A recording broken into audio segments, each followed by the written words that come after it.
The lawsuit thing, I thought that was to make sure that didn't happen. Wait, you talking about the Drake lawsuit? Yeah. To make sure what didn't happen? That song didn't come. For Super Bowl, sue Apple, sue Universal. Right. And then have your attorneys contact NFL corporate and say, look, we don't want you guys to involve yourself in this nasty lawsuit that's going on. And you guys are the biggest live sport in the band. Don't put yourself in a situation where you're a part of the damage. For over a decade, Drake has been at the top of the rap game. Hit after hit, album after album, he dominated the charts, broke streaming records, and built a brand as one of the most successful artists of all time. But now, after years of undeniable success, Drake is in the worst position of his career, and he may not recover. His latest album, Sexy Songs for You, a collaborative project with PartyNextDoor, is already shaping up to be his biggest commercial failure. When you compare his previous project's numbers, it's very unlikely it will follow suit.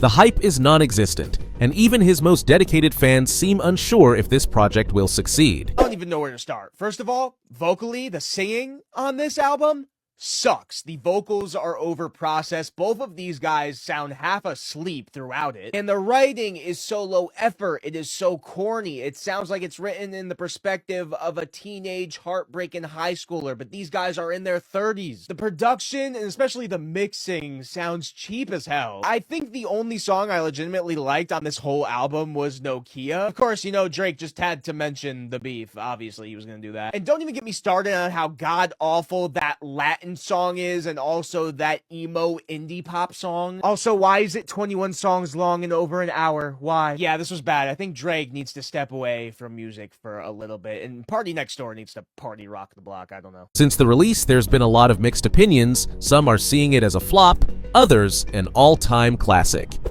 Drake fans forcing themselves to listen to an hour-long album of pure ass cheeks. They can never make me hate Drake. Greatest musician to ever live.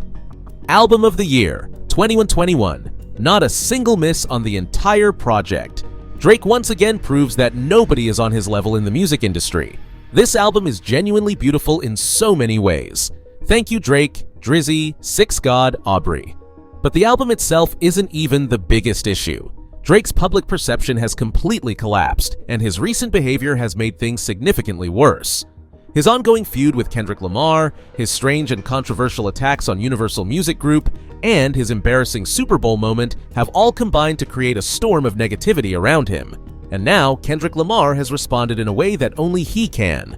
With his Super Bowl halftime show being praised as one of the greatest performances in years, he has officially solidified himself as hip-hop's reigning king, while Drake is left scrambling to hold on to relevance.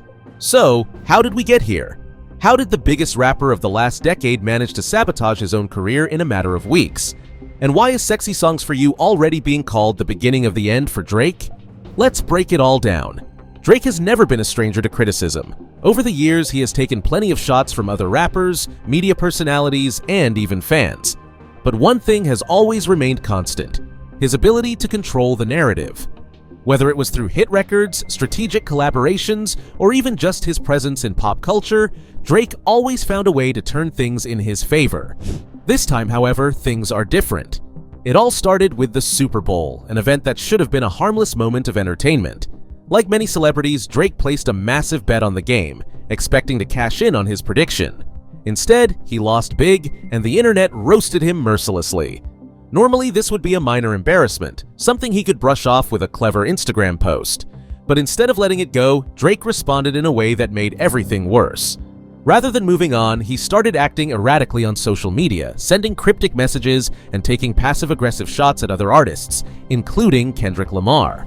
This was particularly damaging because at the very same event, Kendrick was delivering one of the most celebrated Super Bowl halftime performances in years. The contrast between the two artists could not have been clearer. Kendrick was out there cementing his legacy, while Drake was trending for all the wrong reasons. This was the beginning of what would turn into one of the most humiliating weeks of his career. For years, Drake has had the support of Universal Music Group, the most powerful record label in the world. Through their strategic marketing, playlist placements, and industry connections, they ensured that his music consistently performed at the highest level, even when the quality of the music itself was questioned. But now, Drake has done something no artist in his position has ever dared to do. He has declared war on his own label.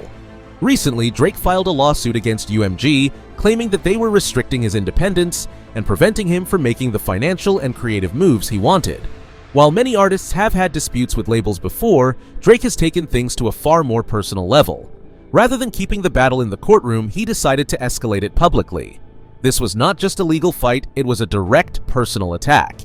And in the music industry, going after the most powerful executive in the business is a death sentence.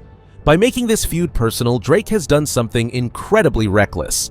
The music industry is built on relationships, and whether fans want to admit it or not, the success of an artist's album is heavily dependent on label support. Without UMG behind him, Drake's upcoming album is facing an uphill battle. Streaming services will no longer prioritize his music, radio play will decline, and industry gatekeepers will no longer feel obligated to push his records. This is something Drake has never experienced before. Up until now, he has always had the industry working in his favor, but for the first time in his career, he will have to succeed without any help. And based on the reception to Sexy Songs for You, that seems unlikely. Kendrick Lamar doesn't do unnecessary drama. He doesn't get involved in online feuds, and he rarely addresses his rivals directly.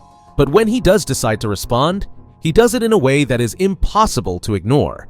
Right now, Kendrick is riding the highest wave of momentum he has had in years. His Super Bowl performance was universally praised, and he is being positioned as hip-hop's most important artist. If he chooses to respond to Drake through music, it will be devastating. And given everything that has happened in the past few weeks, it seems inevitable. Drake is at a crossroads. His new album is facing low expectations, his beef with UMG has cost him valuable industry support, and his feud with Kendrick Lamar has exposed weaknesses in his public image. The next few months will define whether he can recover or if this truly marks the end of his dominance. There are only a few ways he can turn things around. Drop a defining solo album, something that reminds everyone why he became a superstar in the first place. Rebuild his industry relationships. If he continues to fight the machine, it will only hurt him in the long run. Own the controversy and pivot. If Drake finds a way to embrace the chaos and use it as motivation, he could regain some momentum. But right now, Sexy Songs for You does not feel like the album that will save him. So now, we turn to you, the audience. Do you think this is the end of Drake's dominance? Or will he bounce back? Do you like Drake's new album, Sexy Songs for You, or do you think it's destined to flop? Anyway, this concludes today's video. Be sure to subscribe to LoafTube for future celebrity videos and turn on that post notification bell so you don't miss out on any future uploads. Until then, see you in the next one.